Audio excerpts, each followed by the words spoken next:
দেশের শিক্ষা ব্যবস্থাকে প্রযুক্তি নির্ভর ও আধুনিক করতে শিক্ষা প্রতিষ্ঠানগুলোতে ফ্রি ওয়াইফাই এবং স্মার্ট ক্লাসরুম সম্প্রসারণের উদ্যোগ নিয়েছে সরকার।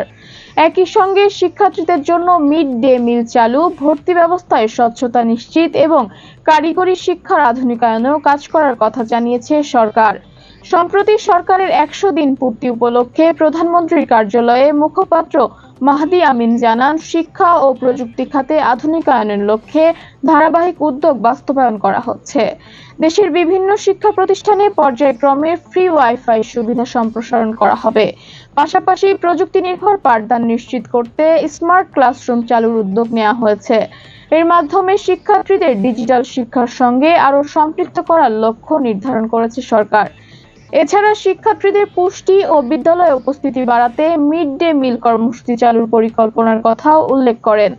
ভর্তি ব্যবস্থায় স্বচ্ছতা আনতে নীতিগত সংস্কার কার্যক্রম নেওয়া হয়েছে বলেও তিনি জানান।